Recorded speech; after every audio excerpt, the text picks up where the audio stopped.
La siguiente.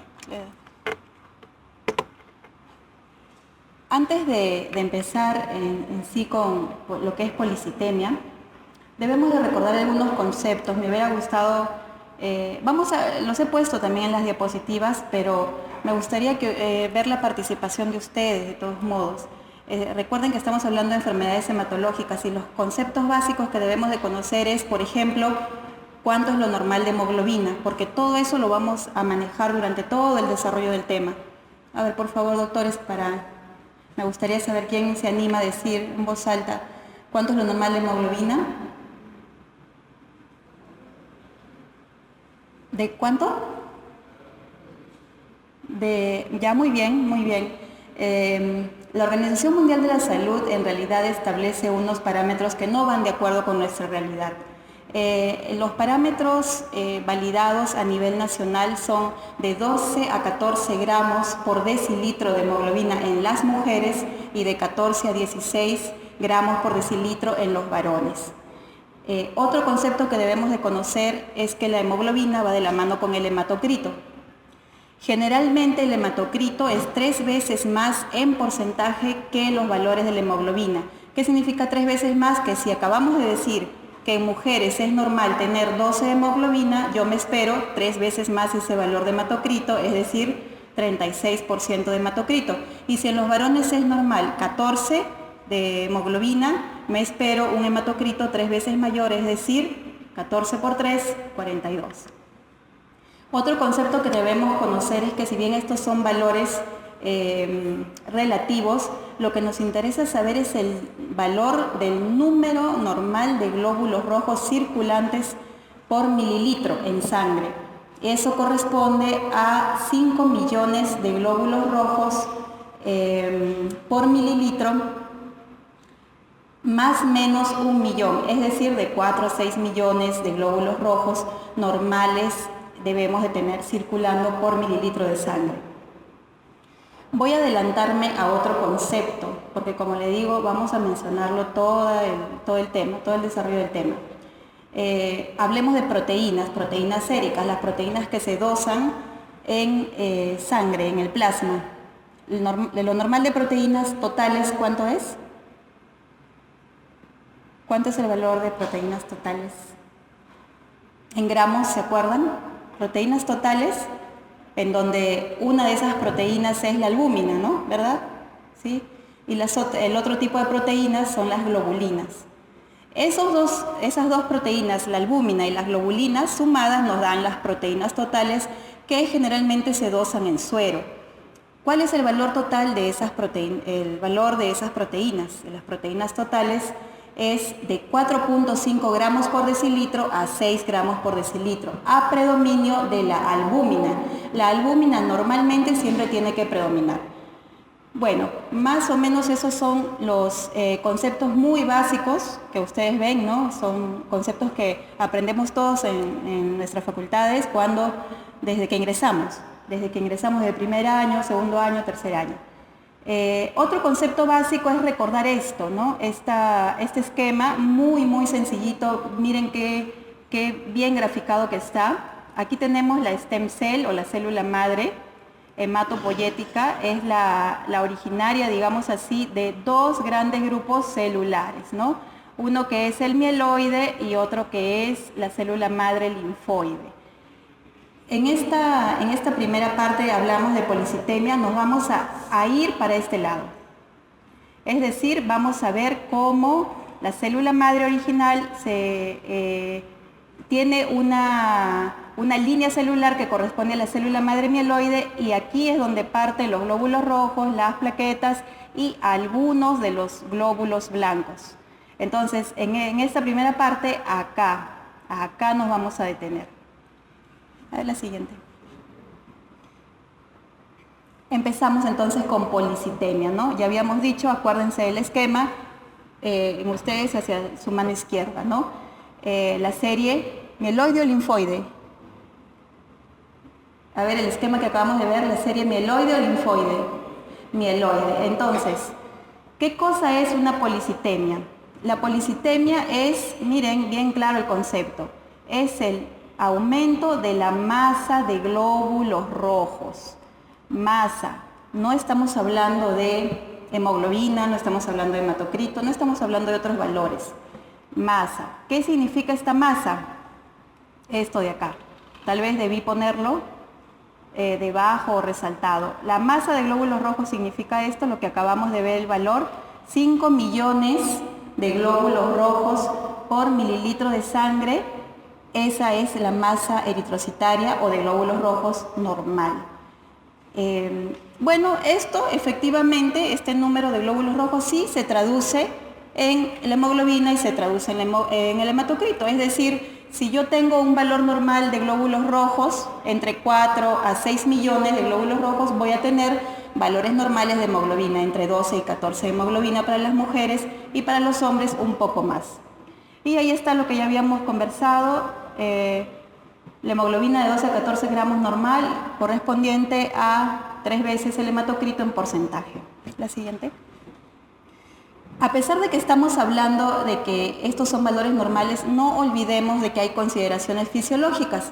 Por ejemplo, en los recién nacidos, ¿cómo está la hemoglobina? ¿Aumentada, disminuida? Los recién nacidos, bueno, ustedes creo que la mayoría de asistentes todavía no han llevado pediatría, ¿no? Dale un clic, por favor.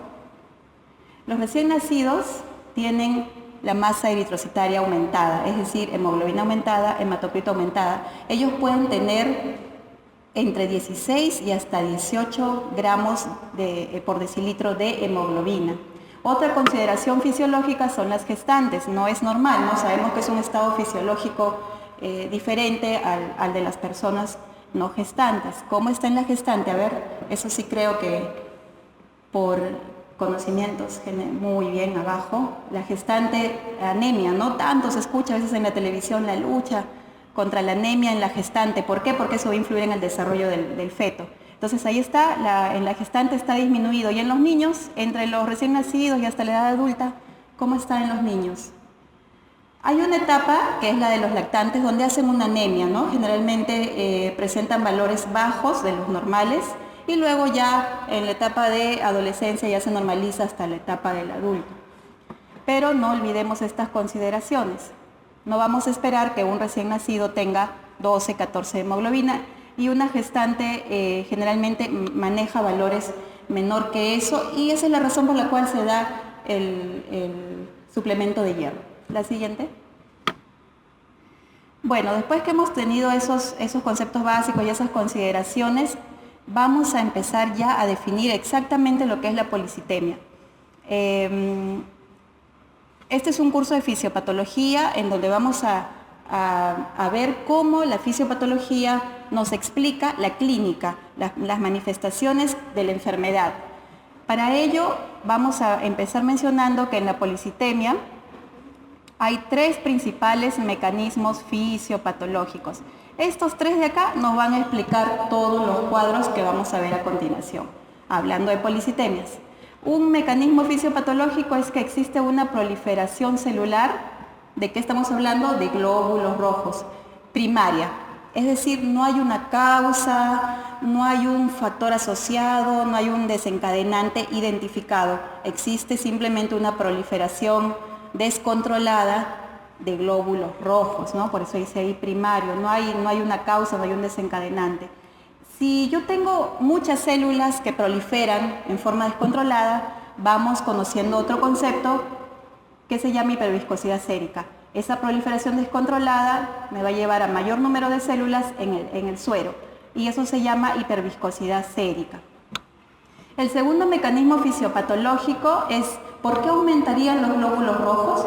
Porque hay secreción de eritropoyetina. La eritropoyetina va a favorecer el incremento de los glóbulos rojos.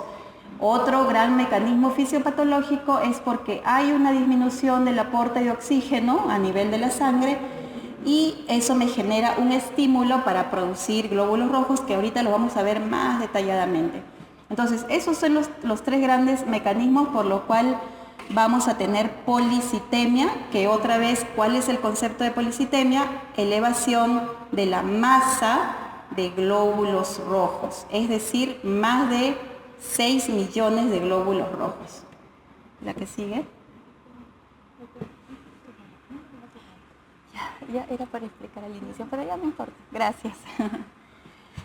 Bueno, entonces, aquí vamos a empezar a describir esos mecanismos fisiopatológicos. Miren más detalladamente, no paso por paso.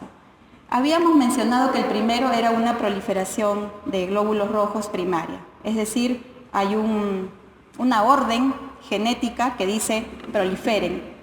Eso está establecido así, no hay nada que lo estimule. Entonces, existe esta proliferación de los precursores de los eritrocitos.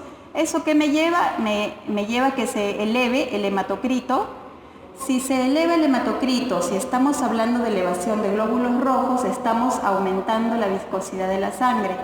Si yo tengo la sangre aumentada, la viscosidad de la sangre aumentada, no es una sangre, vamos a llamarlo, adecuada para que cumpla todas sus funciones. Y en policitemia la función que nos interesaría sería el adecuado transporte de oxígeno.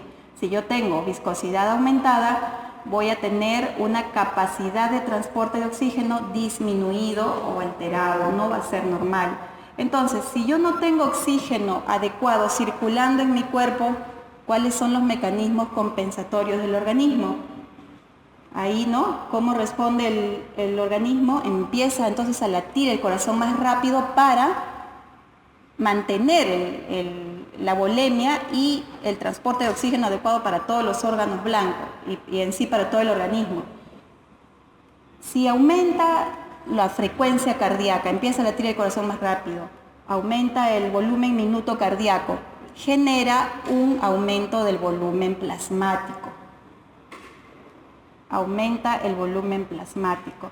Y a su vez, si estamos aumentando el volumen plasmático, que no es igual a aumentar la viscosidad, porque acá tenemos aumento de viscosidad, si aumenta este volumen plasmático, yo nuevamente tengo hipervolemia que me va a permitir, como mecanismo compensatorio, por fin transportar otra vez el oxígeno, como ocurriría en una situación normal. Entonces, dale clic por favor. Miren todo lo que genera la proliferación primaria, que no tiene una causa determinada, de los glóbulos rojos. Miren todos los mecanismos que genera. ¿La que sigue? ¿Otra más? Ese fue nuestro primer mecanismo fisiopatológico más detallado. Luego, tal vez ustedes ya saben que nosotros respiramos ¿qué composición de oxígeno? ¿Cuánto es la fracción inspirada de oxígeno que existe en el medio ambiente? 0,21.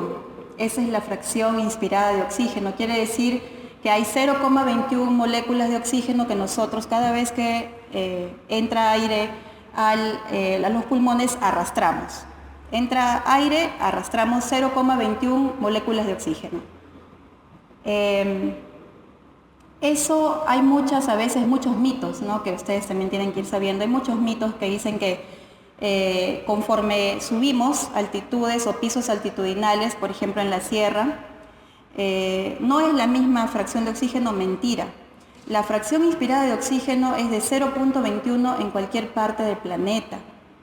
Entonces, ¿qué es lo que pasa? Porque ahí viene la explicación de por qué las personas de la altura tienen, ¿no es cierto? Seguramente ustedes han visto, han escuchado, vienen con 18 de hemoglobina, 20, 19 de hemoglobina. Imagínense, estamos hablando de que lo normal es hasta 16.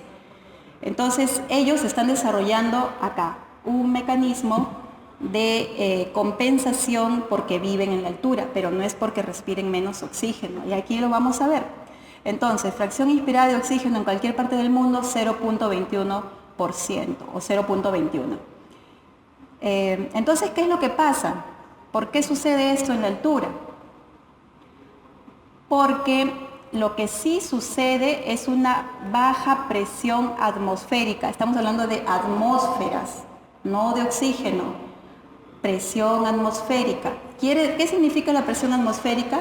Que cada vez que yo inspiro, Esa es la presión atmosférica que se está generando. Esa presión atmosférica sí está disminuida en la altura, pero las moléculas de oxígeno siguen siendo del 0.21 y lo estoy repitiendo porque eso es un concepto que debe quedar bien claro. Si entonces yo cada vez que inspiro entra menos aire a mis pulmones, también entra menos cantidad de oxígeno, pero no es porque haya menos oxígeno, es porque hay menos presión. Entonces, ¿qué tengo que hacer para yo tener la misma presión de oxígeno o presión atmosférica que yo tengo normalmente? Si yo respiro así y no me entra la cantidad de oxígeno necesaria, ¿qué tengo que hacer en la altura? ¿Cómo responde mi cuerpo? Aumentando. Tengo que empezar a respirar más rápido. Entonces ya miren los mecanismos que van sucediendo, ¿no? Y esa hiperventilación implica un aumento también en la frecuencia cardíaca, ¿no? Van de la mano, no puedo hiperventilar con una frecuencia cardíaca normal, tienen que ir los mecanismos de la mano. Entonces, nuevamente, si yo tengo una baja presión atmosférica en la altura, entra menos aire a mis pulmones y por lo tanto menos oxígeno.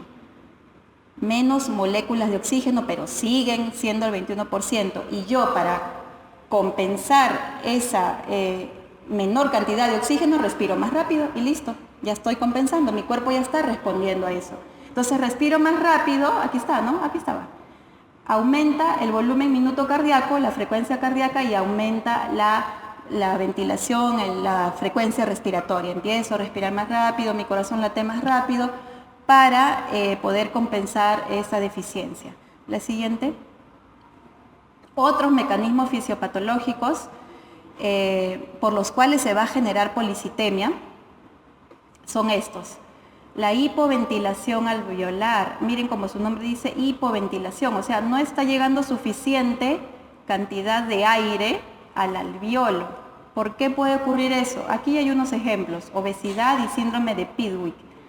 ¿Qué es lo que sucede en la obesidad y en el síndrome de Pidwick? El síndrome de Pidwick es un síndrome que está caracterizado por presentar obesidad y además apnea, ¿no? Asociado con apnea del sueño. ¿Qué sucede? Pues ahí hay una alteración mecánica en los movimientos ventilatorios que hacen que no se produzca la inspiración y expiración como debe de ser. Aquí está, alteración mecánica de la pared torácica y eso me hace hipoventilación alveolar. A su vez esto van de la mano, porque si yo no ventilo bien, es decir, si no difunde correctamente el oxígeno con el CO2, finalmente sabemos que el CO2 es más difusible que el oxígeno, ¿verdad? Entonces, aquí viene esto, exposición crónica a CO2 y a monóxido de carbono. Entonces, ¿qué hace esta exposición preferencial de monóxido de carbono y de dióxido de carbono? Va a hacer que predomine la carboxihemoglobina y no la oxihemoglobina, que es la que queremos que lleve el oxígeno a todas las partes del cuerpo. Y eso también en quienes sucede en los fumadores, ¿no es cierto? Porque ellos al ingerir el tabaco, la nicotina, están ingiriendo, están respirando monóxido de carbono. Y entonces en ellos predomina la carboxihemoglobina. Y eso también es lo que les va a generar mayor producción de CO2 y por lo tanto sueño, ¿no? El CO2 es igual a sueño es la palabra. Entonces aquí por eso es que están de la mano estos dos mecanismos. El que sigue. Ahí que tenemos, miren, ese es otro mecanismo fisiopatológico, ¿no? Ya estamos, como se dice, haciendo un abanico de los tres primeros que vimos. Estamos degradando, estamos abriendo cada uno. ¿Qué representaría esto de acá? Esto es un vaso sanguíneo. ¿Qué contiene el vaso sanguíneo adentro? El plasma, ¿no es cierto? El plasma, el suero, y adentro, dale otro clic por favor, uno solo. ¿Quiénes están? En este caso lo que nos interesa es los glóbulos rojos. Ahí están circulando en un vaso sanguíneo, acá en medio del plasma, ¿no? Claro, con otros elementos, con proteínas, con otros elementos, pero acá nos interesan los glóbulos rojos. Dale un clic. ¿Qué pasa? ¿Qué pasa en este otro mecanismo fisiopatológico para producir entre comillas, glóbulos rojos para tener policitemia? ¿Qué pasa? Aquí pasó algo. ¿Qué dice acá? deshidratación, quemaduras. Hablando en cuanto a volumen plasmático, ¿qué nos produce la deshidratación y las quemaduras? Disminución del volumen plasmático, por eso acá está más chiquito, ¿no? Esto es lo normal, digamos, y acá está más chiquito. El volumen plasmático está más chiquito, dale otro clic. Entonces, no es que haya producción de glóbulos rojos. Los glóbulos rojos de acá son los mismos de acá. Lo que pasa es que disminuyó el tamaño o el volumen plasmático y entonces se concentraron, se pegaron más. Y simplemente eso es lo que ahorita vamos a definir, se le considera como una policitemia relativa, porque realmente no hay proliferación de glóbulos rojos, ¿verdad? Ustedes entienden, ¿verdad? No hay proliferación de glóbulos rojos, simplemente se han juntado más, se han pegado más, y entonces esto es lo que se llama policitemia relativa, o sea, los glóbulos rojos están más juntitos.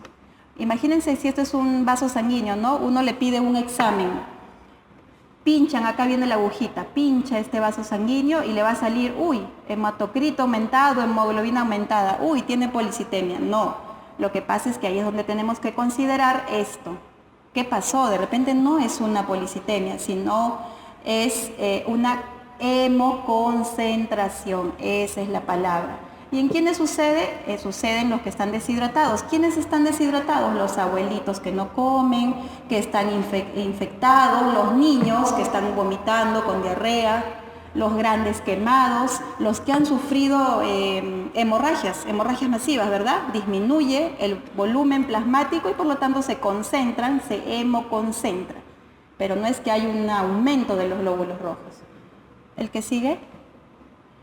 Entonces, y espero que se haya quedado bien claro esos mecanismos fisiopatológicos, eso nos va a permitir conocer mejor, miren, acá está la clasificación de las policitemias, ¿no? Ya hemos dicho en los mecanismos fisiopatológicos quiénes realmente nos llevan a producción de glóbulos rojos y quiénes aparentemente no.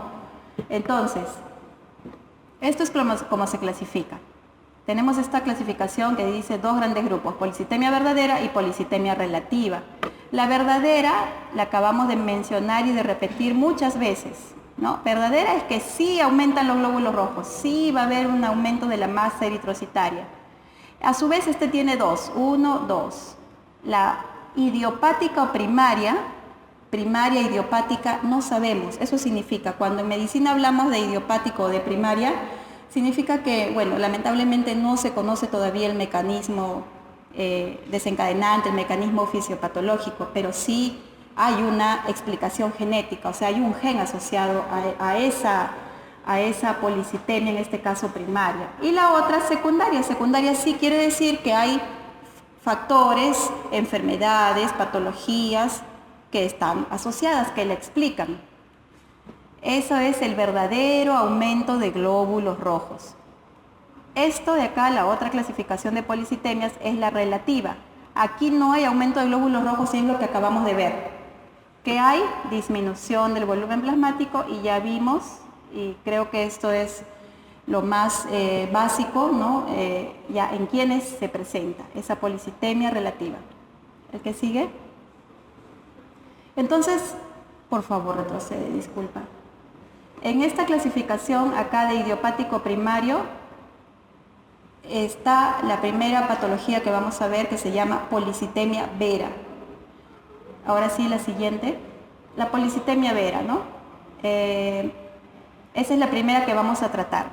Antes de empezar con la policitemia vera, existe otra clasificación aparte de la que les he mostrado. Hay otra forma de clasificarlo, pero me parece que la anterior, por eso lo grafiqué de esa forma, es más clara. Aquí lo clasifican en policitemia vera por sí, poliglobulias secundarias y la policitemia relativa. Estas dos primeras serían las que en la clasificación anterior se presentan como policitemias verdaderas, ¿no? Verdaderas, relativas. Pero al final son las mismas. Dentro de las policitemias secundarias, o sea, la que responden a algo, a una causa, a un desencadenante, tenemos esto. Con aumento fisiológico de la eritropoyetina, y cuando el aumento de eritropoyetina es no fisiológico. Fisiológico quiere decir que responde a a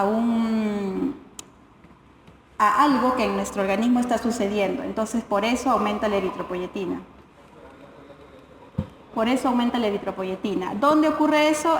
En la altura, las personas que viven en la altura, los que tienen enfermedad pulmonar obstructiva crónica, ya habíamos visto en los obesos y en los fumadores. Ese es el aumento fisiológico de la eritropoyetina. Cuando es no fisiológico, o sea, no es normal, aumenta la eritropoyetina en caso de tumores y patologías renales. ¿Qué tumores están asociados a la producción de eritropoyetina y por lo tanto nos llevan a producción o aumento de los glóbulos rojos?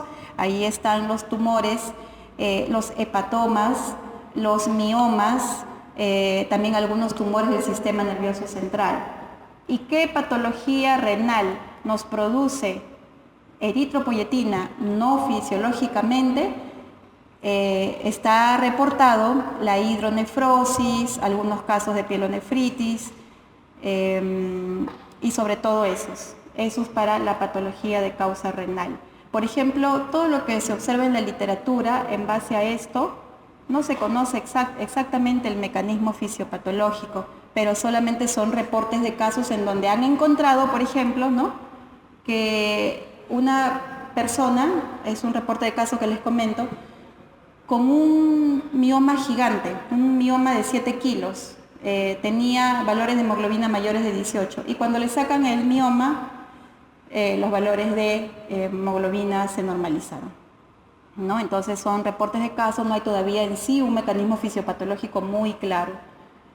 La siguiente.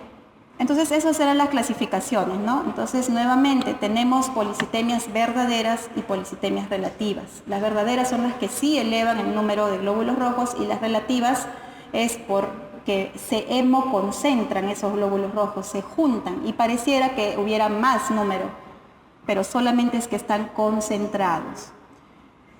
Si hemos visto que hay aumento de la viscosidad de la sangre, que hay disminución del transporte de oxígeno, ¿qué más hemos visto? El predominio del monóxido de carbono. ¿Qué sintomatología nos va a dar todo eso? Si no hay transporte de oxígeno adecuado, si la viscosidad de la sangre está aumentada, nos va a doler la cabeza, nos va a dar vértigo, sensación de falta de aire, de repente visión borrosa, puede haber hasta confusión, sobre todo en ancianos, ¿no? El anciano tolera menos estos estados. Si tengo aumento de la viscosidad sérica, aquí está. Si está aumentada la viscosidad, predisposición a tromboembolia. Y la tromboembolia manifestada de diversas formas, la más mortal y la más severa sería la tromboembolia pulmonar. Pero los pacientes también pueden hacer infarto miocardio, accidentes cerebrovasculares. Y muchas veces pueden debutar así. O sea, ellos vienen con esto. No vienen manifestando cefalea, no vienen. Y ya cómo es que uno empieza el estudio o la sospecha de esto, ya cuando hace los exámenes basales y ahí vemos la elevación de la hemoglobina y del hematocrito. Entonces, ojo que aquí están las molestias que responden a todos esos mecanismos fisiopatológicos que hemos visto. La siguiente. ¿Qué más nos da si tenemos todas esas alteraciones que hemos mencionado? Pues, si no hay adecuado transporte de oxígeno, manifiesta como cianosis, la poliglobulia puede dar rubicundez, ¿no? También hay zumbido de oídos. En algunos casos, debido a la disminución del aporte de oxígeno y debido a la liberación de histamina que se produce en estos pacientes con policitemia vera, se ha reportado úlcera péptica, y si tiene úlcera puede haber hemorragia digestiva alta. Ojo que también miren, entonces un paciente con policitemia vera puede debutar así, ¿no? Con hemorragia digestiva alta y de repente pensamos en una lesión de la mucosa, en un problema netamente digestivo, y más bien es lo que estamos hablando, ¿no? La policitemia. Y también hay esplenomegalia. Ahorita también vamos a detallar más todavía a qué se debe cada uno. La siguiente. Otra, dale, por favor. Entonces, eso nosotros es la policitemia, que acabamos de ver, la policitemia vera. Vamos a volver a explicar a qué se produce y vamos a definir qué cosa es policitemia vera. La siguiente. Ahí está, ¿no? Policitemia vera. Nuevamente este esquemita para recordar, aquí está la célula madre, el stem cell, y nos vamos para este lado con la estirpe mieloide, porque de acá es de donde tenemos al final los glóbulos rojos, ¿ya? Pero miren, ¿qué más ven? Si estamos diciendo que es una proliferación de este componente celular, este componente celular va a tener 3 estirpes, no solamente los glóbulos rojos, sino también ¿quién? Ahí está, las plaquetas, ¿no?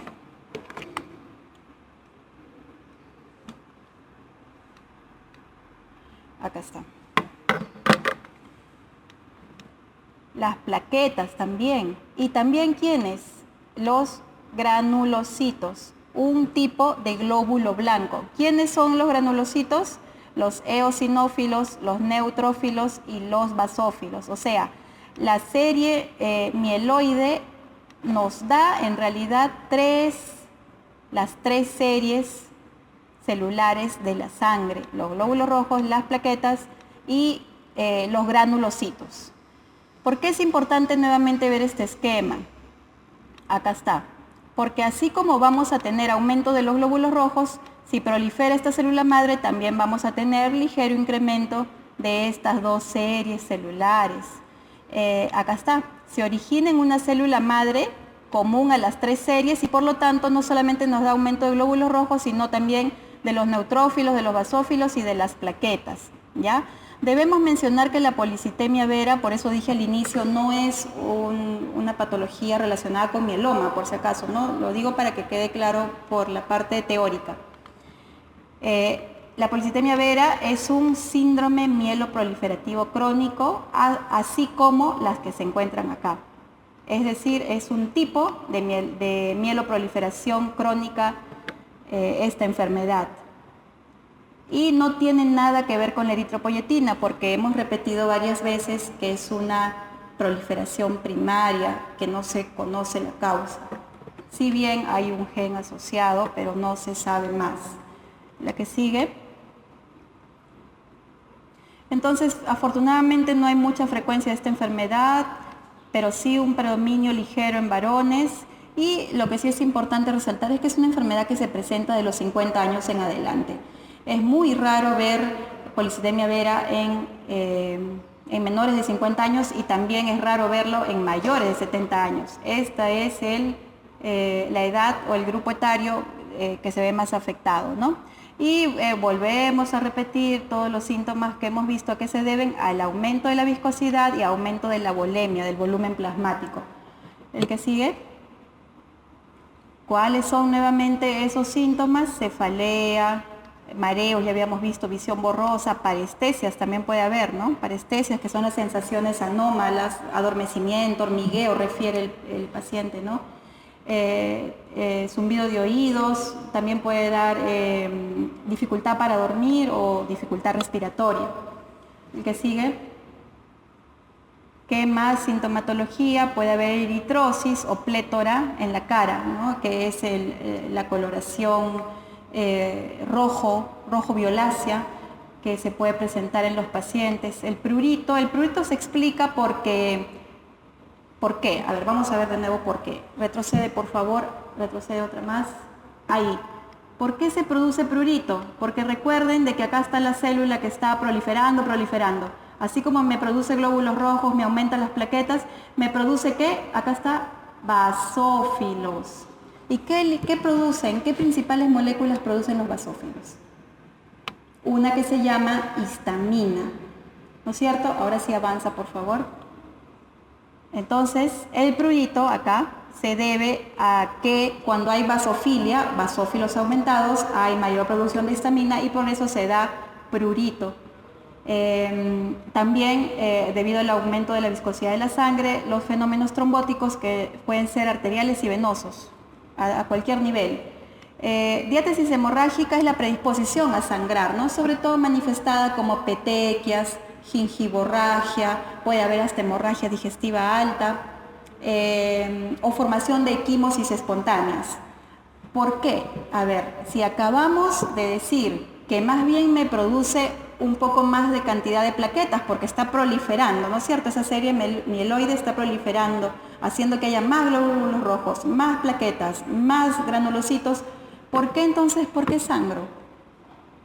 Porque esas plaquetas que proliferan no son normales, no tienen una función adecuada. Y recuerden que los trastornos hemorrágicos, entre muchas causas, pueden deberse no solamente al número, a la alteración en el número de plaquetas, sino a la función alterada de las plaquetas. Y en este caso, predisposición al sangrado, porque las plaquetas que se están produciendo no son normales, son plaquetas aberrantes, no funcionales, ¿no? Igualmente puede haber esplenomegalia. La esplenomegalia es un mecanismo en la policitemia vera que se produce porque si estos glóbulos rojos no son normales, se produce una destrucción también mayor de ellos, ¿no? Y entonces tiene que el vaso aumentar su función para poder destruirlos. La que sigue. Ya, entonces ya vimos la definición de policitemia vera, ya hemos visto los mecanismos fisiopatológicos, la sintomatología que responde a los mecanismos fisiopatológicos. Y ahora, ¿cómo diagnosticamos? Recuerden que todo diagnóstico se hace siempre con el relato de la enfermedad. Entonces yo primero tengo que hacerle muchas preguntas al paciente, ¿no? Y después ya, esto de acá, como dice su nombre, son exámenes auxiliares. Estos no son diagnósticos, son de ayuda para yo corroborar mi sospecha. ¿Qué voy a encontrar entonces, no? ¿Qué voy a encontrar? La hemoglobina aumentada, el hematocrito aumentado. La policitemia vera se caracteriza porque estos valores de acá, que son las constantes corpusculares, ¿cuáles son las constantes corpusculares? ¿Qué es BCM? Eso era justo otro concepto que debimos mencionarlo al inicio, ¿no? El volumen corpuscular medio y la hemoglobina corpuscular media. Son dos de las constantes corpusculares. La que nos falta acá es la concentración media de hemoglobina corpuscular. Esa es otra. Pero en la policitemia vera estas dos se encuentran disminuidos, valores disminuidos. ¿Cuáles son entonces los valores normales de esas dos constantes? El volumen corpuscular medio es el tamaño, ¿verdad? Y la hemoglobina corpuscular media es la cantidad de hemoglobina que tiene cada glóbulo rojo y que le da el colorcito, el color rojito. Y el otro es el tamaño. ¿Cuál es el tamaño normal del glóbulo rojo? A ver, apunten, ¿no? Porque cuando ustedes estén sospechando o estén frente a una policitemia vera, como les digo, cuando vayan a revisar los exámenes de laboratorio, pues tienen que mirar las constantes. Y si están disminuidas sus valores, entonces su sospecha diagnóstica aumenta. El volumen corpuscular medio hay una regla BCM, HCM y la otra que les había dicho HCMC. Hay una regla que es 90-30-30. Esa es una mnemotecnia, ¿no? BCM 90, HCM 30 y el HCMC 30. Más menos. En el volumen corpuscular medio más menos 5 y en las otras dos más menos 3. Quiere decir que el volumen corpuscular medio es normal entre 82 a 95 y la hemoglobina corpuscular media es 30 más menos 3, de 27 a 33. Entonces, si yo tengo esos valores disminuidos, son los que se pueden presentar en policitemia vera. Los reticulocitos aumentados, entonces acá pusimos nuevamente otro esquema que es lo mismo que la que hemos visto, que está muy clarita, muy bien fácil de entender, pero acá lo hemos hecho más todavía los precursores celulares, más detallados, ¿no? Entonces acá recuerden la serie o la línea celular mieloide, porque esta es la linfoide para formar linfocitos, ¿no? Aquí en la mieloide tenemos para este lado al final la serie celular que va a formar a los glóbulos rojos. Y miren a quién tenemos acá, los reticulocitos, que son los hematíes jóvenes. Son, digamos, una serie celular precursora de los glóbulos rojos. Entonces, estos reticulocitos, ¿por qué están aumentados? Porque si yo tengo mayor producción de glóbulos rojos, también tengo mayor precursor. Si no, ¿cómo llego a formar mi célula madura? ¿verdad? Entonces eso es la explicación. Por eso es que los reticulocitos están aumentados. Ya habíamos dicho que así como prolifera toda esta serie celular, proliferan entonces las plaquetas, por eso hay trombocitosis, el aumento de plaquetas se llama trombocitosis, y proliferan los granulocitos, por eso tenemos neutrofilia, basofilia y eosinofilia. Todo esto lo podemos encontrar en un hemograma, excepto los reticulocitos, eso se piden aparte, ¿no? Eso es para adelantarnos, digamos, a cuando ustedes ya sean médicos y hagan una orden, ¿no? Una orden. O los que son médicos ya lo saben perfectamente, ¿no? La que sigue. Bueno, entonces esos son los exámenes que más nos pueden ayudar. Miren, solamente hasta ahora estamos necesitando ¿qué cosa? Un hemograma y el conteo de reticulocitos. Luego, ¿qué más me ayuda a hacer el diagnóstico? Un aspirado de médula ósea, que es lo que me va a dar, digamos, el diagnóstico definitivo. En el aspirado de médula ósea yo lo que voy a ver es el aumento de células de estas tres series. Voy a ver plaquetas aumentadas, granulocitos aumentados y obviamente los glóbulos rojos.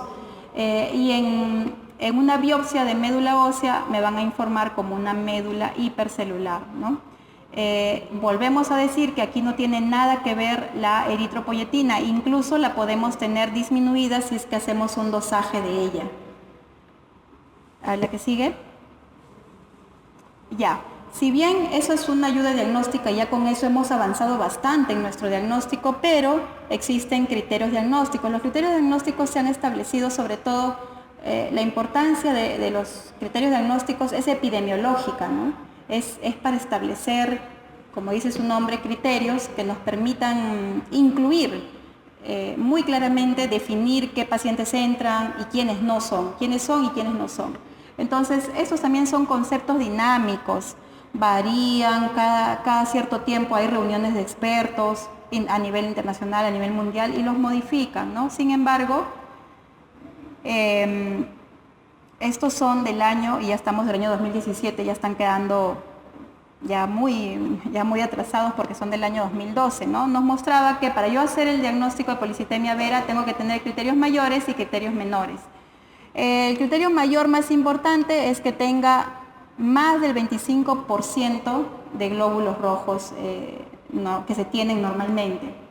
Que no haya una causa, pues, que me explica, porque si no ya no sería policitemia vera, ya no sería primaria, ¿no? No debe de haber algo que me explique esa proliferación de glóbulos rojos. Que sea un vaso grande, una esplenomegalia palpable, y otro criterio mayor que se demuestre esta proliferación clonal. Esos son los mayores, ¿no? Y los menores, que también tengo plaquetas aumentadas, que los granulocitos estén aumentados, que si bien no palpo vaso, pero en una ecografía me dice que el vaso está grande, y que por supuesto no hay aquí ninguna interferencia de la eritropoyetina, que la tengo que tener baja. Si tengo dos de estos criterios mayores y dos menores, estoy frente a una policitemia vera, pero recuerden que eso es dinámico. Y no solamente con este tipo de enfermedades, sino con otros tipos, los criterios diagnósticos siempre se modifican en el tiempo. Ya, entonces igual, ¿no? Para ubicarnos, ¿de qué estamos hablando en el mieloma múltiple, ¿no? Aquí nuevamente nuestra gráfica muy sencillita, pero muy apreciada porque es muy fácil de entender. Tenemos, ¿qué cosa? La célula madre o stem cell, y ahora nos vamos para el otro lado.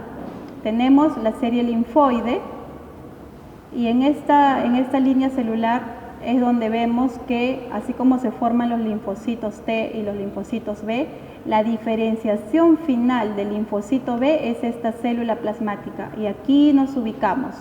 Para hablar de mieloma múltiple nos ubicamos acá. ¿Por qué lado? Por la serie linfoide. ¿En dónde? ¿En qué línea celular? En el linfocito B. La última diferenciación celular del linfocito B se llama célula plasmática. Entonces aquí nos ubicamos. El mieloma múltiple es una gammapatía monoclonal maligna. ¿Por qué se llama así? Gammapatía monoclonal maligna. Primero, lo que acabamos de decir, ocurre una proliferación de las células plasmáticas. No es una proliferación maligna, ¿no? Porque es descontrolada.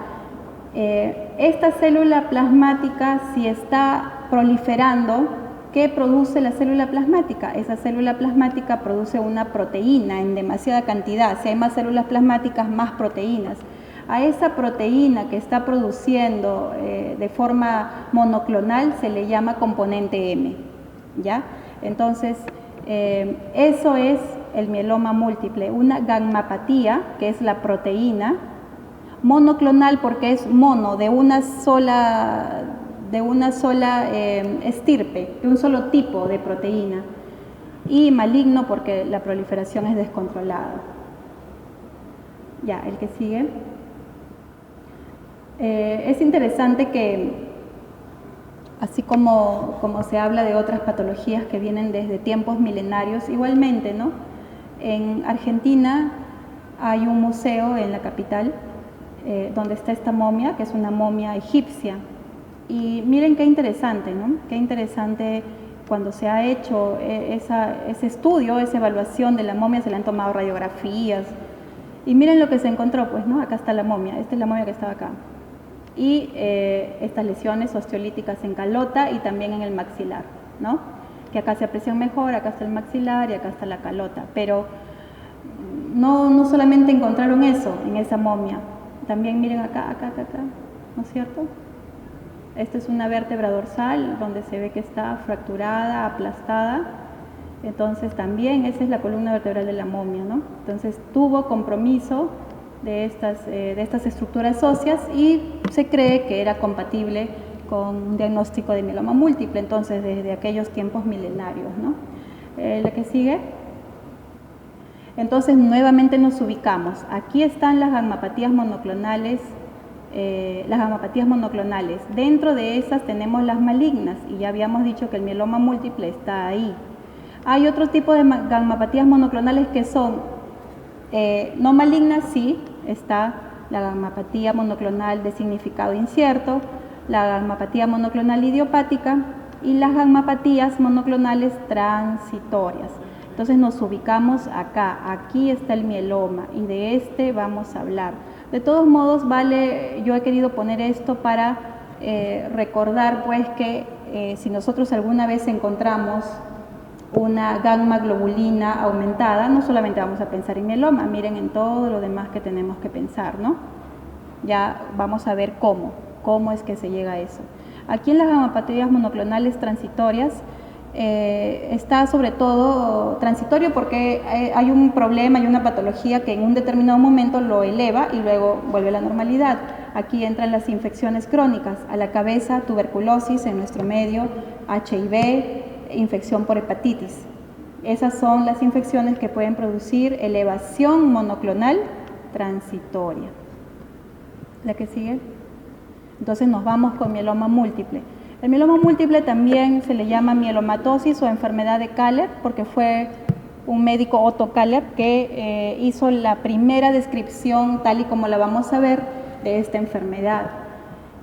Bueno, ya dijimos que es una proliferación de células plasmáticas, ¿no? Que es el último estadio de diferenciación del linfocito B. Hay también muchas todavía interrogantes o cosas no claras en cuanto a la etiología, pero se ve que hay asociación con la exposición a radiaciones ionizantes, ¿no? Entonces, ¿qué cosas son las radiaciones ionizantes? Porque habría que ver quiénes están expuestos o quiénes pueden presentar esa asociación para sufrir de mieloma múltiple.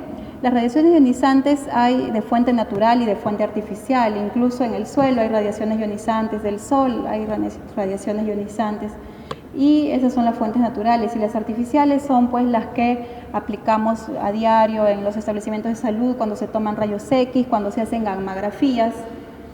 Esas son las radiaciones ionizantes, ¿no? Después, obviamente, habría también algún trastorno en la expresión de los oncogenes, ¿no? Estos serían los implicados, y también una alteración de los genes supresores de tumores, en donde estos serían los implicados. Es decir, si no se produce pues un balance entre los que suprimen tumores y los que son proto-oncogenes, entonces ahí es donde puede venir esta proliferación maligna, ¿no? Es una enfermedad poco frecuente, hay 4 casos por cada 100.000 habitantes. No hay un predominio, en forma general del mieloma no hay un predominio entre hombres y mujeres. Y también aquí hay otro dato bien característico, que sobre todo es una enfermedad que se presenta en esta edad. Es muy raro, pero no difícil ni imposible encontrarlo antes y encontrarlo después, ¿no? Antes de los 50 años y después de los 60. Lo que pasa es que si escapa de este grupo etario, el pronóstico es malo. Es más todavía malo de lo que ya vamos a ver cómo se presenta, ¿no? ¿En la que sigue? A ver, dale otro clic. Ahí está. Entonces, nuevamente nos estamos ubicando, ¿no? Acá está la célula madre, aquí tenemos la serie linfoide y en este lado tenemos el linfocito B que se termina por diferenciar en la célula plasmática. Aquí están más definidos los precursores. ¿El que sigue?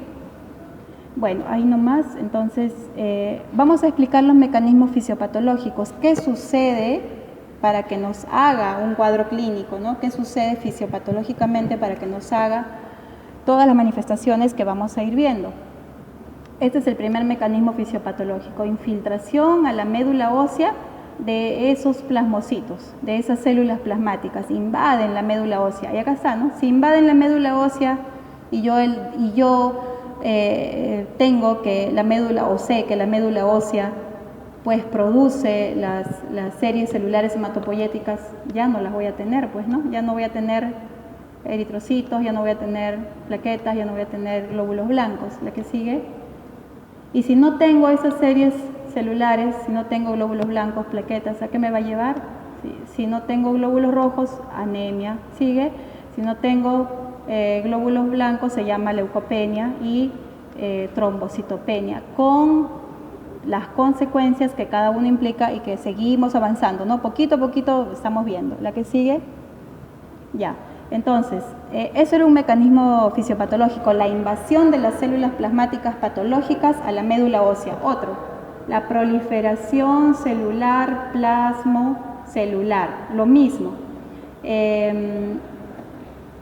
Solo que aquí, ¿quiénes están interviniendo? Estas macromoléculas, estas citoquinas inflamatorias, la interleuquina 6, el factor de necrosis tumoral, y estos dos de acá, que son sobre todo macromoléculas, que lo que van a hacer es activar a los osteoclastos. Entonces, si activan a los osteoclastos, aumenta la resorción ósea y por lo tanto se producen lesiones óseas.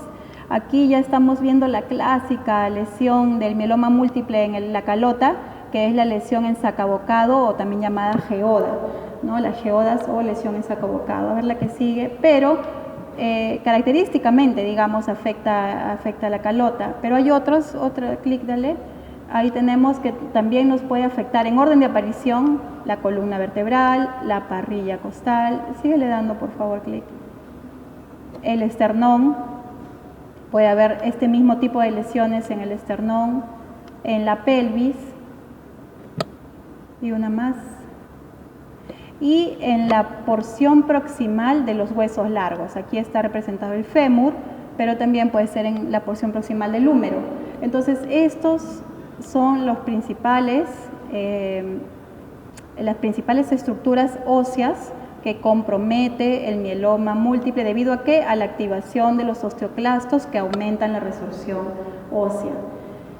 La que sigue.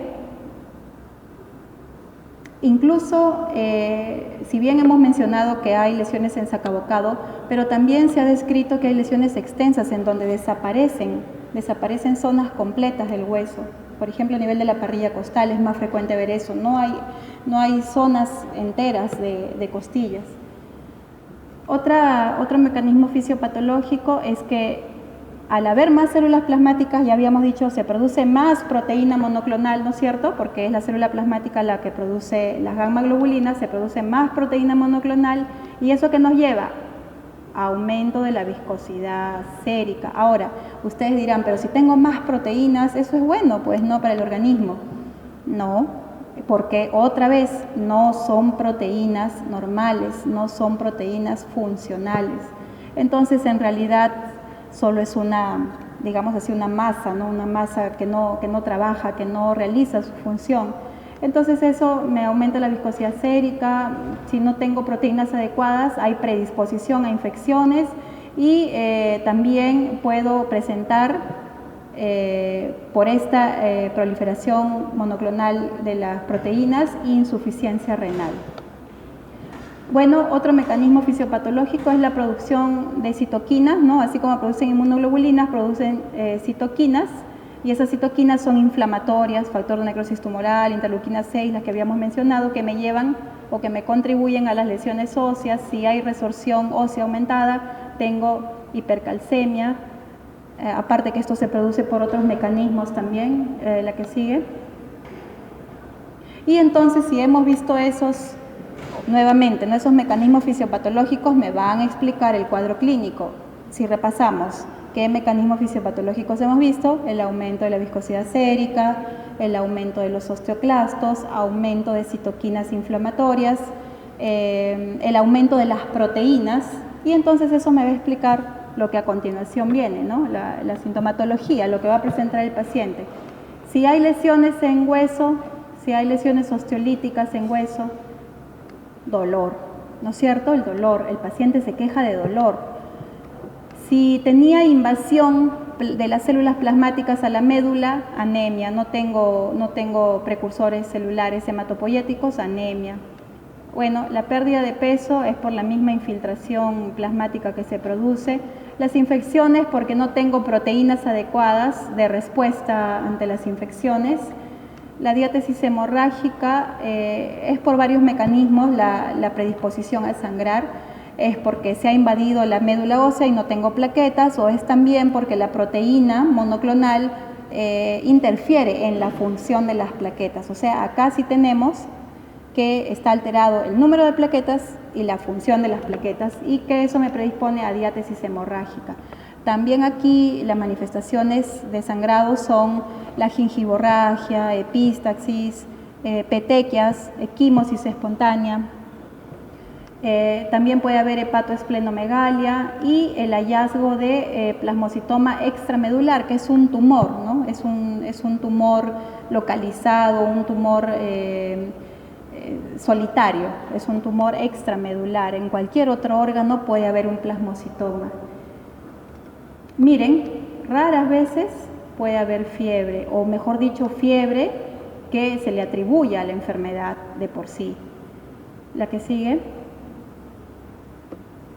Otra sintomatología menos frecuente o que más bien los pacientes debutan con eso son las infecciones a repetición, ¿no? Constantemente neumonía, a predominio de sobre todo neumococos, una neumonía neumocócica. Puede debutar así, aunque es raro, porque ahí dice por eso, raro, o pueden debutar así. Algunos pacientes, el 10% de pacientes con mieloma múltiple debutan con insuficiencia renal.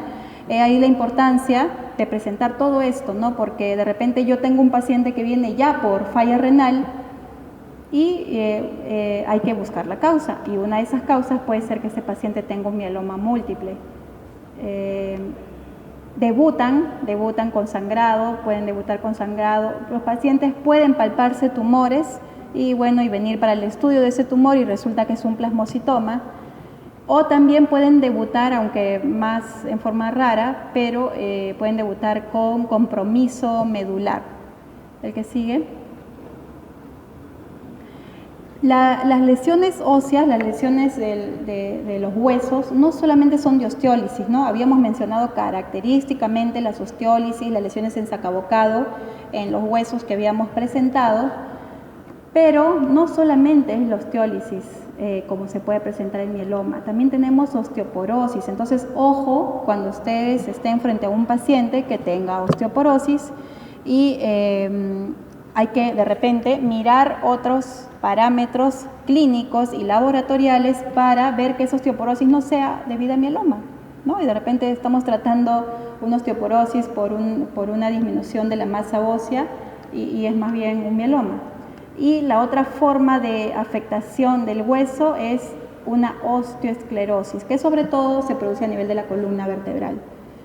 Ya habíamos dicho las lesiones típicas, y si yo tengo afectación de la columna, ¿no?, tengo que tener cuidado que no se trate de un mieloma, sino de que sea también una metástasis de otra neoplasia, procedente de otro órgano.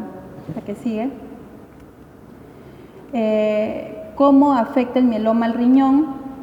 Para empezar, se le llama riñón del mieloma o riñón mielomatoso. ¿Qué es lo que va a suceder acá? Que esas proteínas se van a ser eliminadas, ¿no?, a través del riñón, y va a ser ¿de qué características? Una proteinuria de cadenas ligeras. Pero lo que está afectado, la estructura afectada en el riñón son los túbulos contorneados. El glomérulo está conservado en el mieloma múltiple.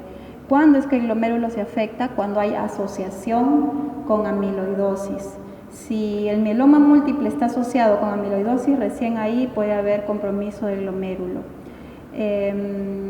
Como también es otra manifestación de una afectación renal en el mieloma, cuando hay hipercalcemia, cuando hay infecciones a repetición, o de repente el paciente se hace un examen que requiere contraste y ahí debutan con el problema renal y resulta que es un mieloma múltiple. O cualquier otro sometimiento a estrés fisiológico puede hacer que haya falla renal y resulta que es una falla renal desencadenada por una cirugía, pero originada por el mieloma. Lamentablemente, cuando ya hay compromiso renal, 10% de los pacientes terminan en tratamiento sustitutivo, es decir, en diálisis. ¿El que sigue? Y miren, estamos viendo cómo el mieloma entonces afecta en realidad todo, ¿no? Todos los aparatos, sistemas, todos los órganos. Y aquí también el compromiso neurológico, que incluso se puede presentar de variada forma. Esto tenemos que mencionarlo porque volvemos a decir, de repente un paciente viene por un compromiso meningio y resulta que es un mieloma. ¿Cuál es ese compromiso neurológico? Frecuentemente es compresión medular, ¿no? Se produce un aplastamiento de las vértebras que pueden ser distantes las vértebras, es decir, puede haber compromiso dorsal, puede haber compromiso lumbar y sacro. Al mieloma le gusta la zona lumbosacra especialmente, pero no quiere decir que las demás no se vean afectadas. Así como puede haber compresión medular por este aplastamiento de la vértebra, también puede haber compresión de las raíces nerviosas, sobre todo a nivel lumbosacro, como ya habíamos dicho. Hay dolor cuando se comprime esta raíz, pero bien por aplastamiento o bien porque ha habido invasión mielomatosa a la raíz nerviosa. Si esta compresión medular no se trata inmediatamente, puede provocar una paraplegia que sea irreversible. Otra manifestación del compromiso neurológico es que el paciente puede presentar polineuropatía sensitivo-motora.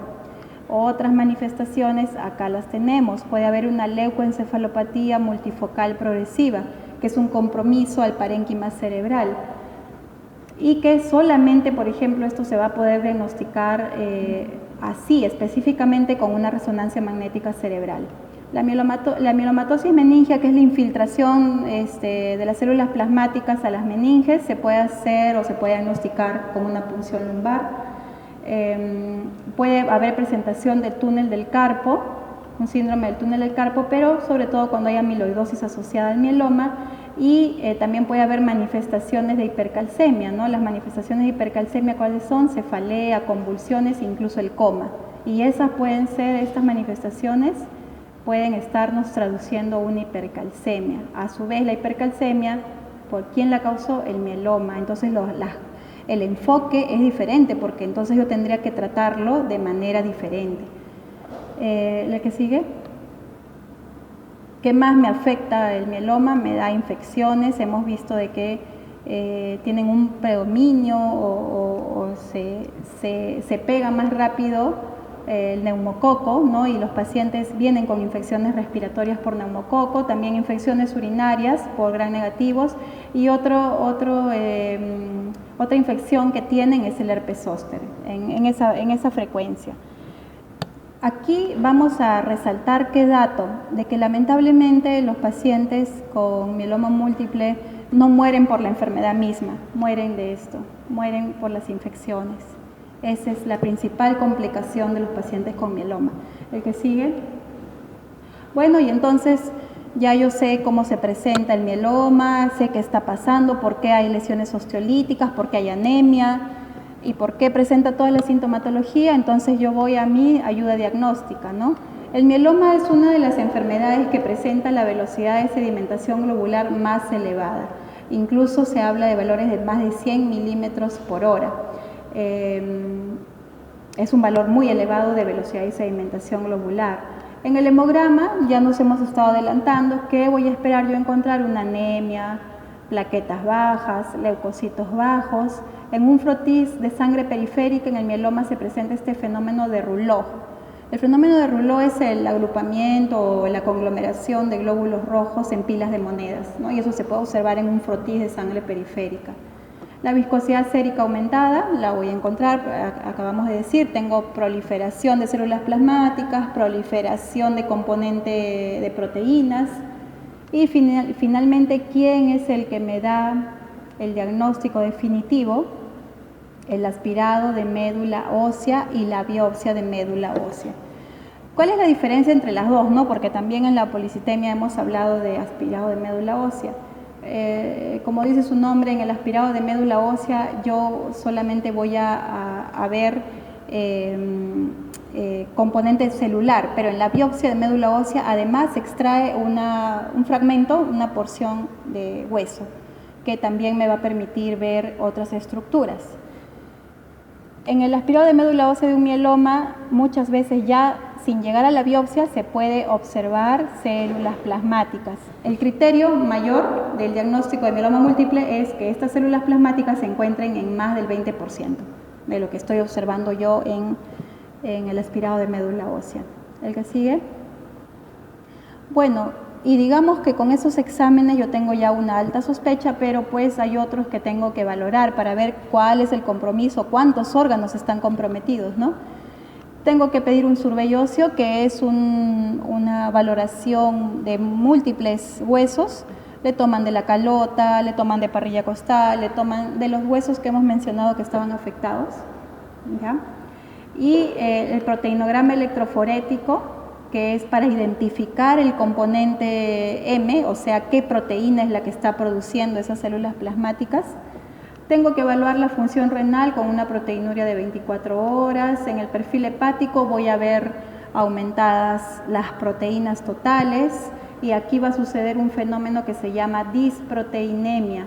Es decir, acabamos de decir al inicio que lo normal es que mis proteínas, las que tenemos circulando en estos momentos en suero o en plasma, sean la suma de la albúmina y de las globulinas, a predominio de la albúmina. Eso es lo normal. Sin embargo, acá cuando hablamos de disproteinemia, la albúmina va a estar disminuida y la que va a predominar son las globulinas. A eso se le llama disproteinemia o inversión albúmina-globulina.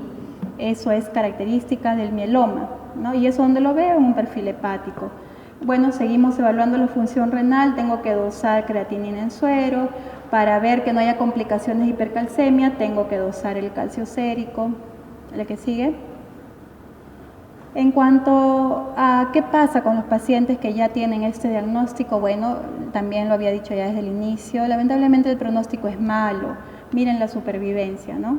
Es baja. Y acá dice, ¿no? ¿Qué empeora el pronóstico? Si hay daño renal, si cuando se le da tratamiento no responde al tratamiento y aún así con tratamiento puede haber una leucemia secundaria. Entonces el pronóstico es malo y aún todavía empeora en los pacientes menores de 50 años. El que sigue. Entonces, ¿cómo se trata, no? ¿Qué podemos hacer por los pacientes? ¿Cuál es el fin del tratamiento? Desaparecer. Cuando hago un aspirado de médula ósea, habíamos dicho que un criterio era encontrar 20% de células plasmáticas. Ya, esas células plasmáticas tienen que desaparecer de la médula ósea.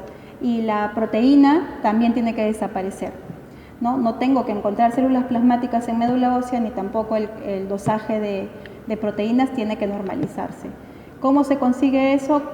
Bueno, hay varios enfoques, ¿no? Con radioterapia para los casos de afectación de la médula, cuando hay compresión medular por fractura vertebral.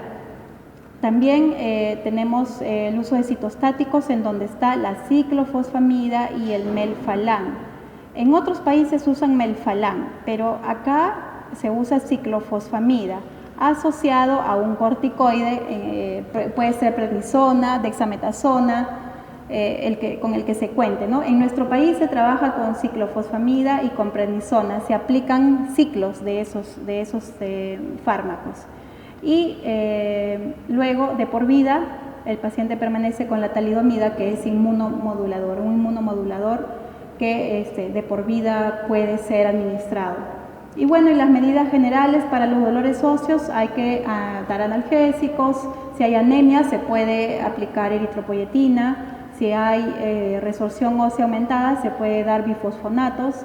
Y si la viscosidad sérica es muy elevada y no hay una respuesta inicial, se tendría que llegar a plasmaféresis. Si el paciente está con infecciones, hay que tratar las infecciones, ¿no? Digamos, este es un grupo una patología en donde hay muchas organizaciones que luchan contra esta enfermedad. Se ha declarado el 5 de septiembre como Día Mundial del Mieloma Múltiple, y él es un actor que lo reconoce. No lo reconocen. Ya falleció, él tuvo mieloma múltiple, es un actor que hizo la famosa película de Tiburón, la de los años 80. De repente no la han visto ustedes. Y él tuvo mieloma. Bueno, ¿y falleció de qué? Y eso está dado por una declaración de su propia familia: falleció de una infección, ¿no? Ya. Entonces, el que sigue, ya terminamos. Miren, también este es un grabado en piedra, ¿no? Como ustedes ven acá, ¿de qué? De riñón, ¿no? Miren, increíble. Esto es una estructura que se encuentra en la civilización de Sechín, en el norte de Lima, ¿no? Y entonces ya nos muestra cómo desde mucho tiempo atrás los peruanos conocían, miren, perfectamente la forma del riñón, ¿no? Entonces no se conoce todavía la función o qué querían expresar ellos con esto, ¿no? Pero de repente querían manifestar o dejar en claro de una enfermedad que afecta a los riñones.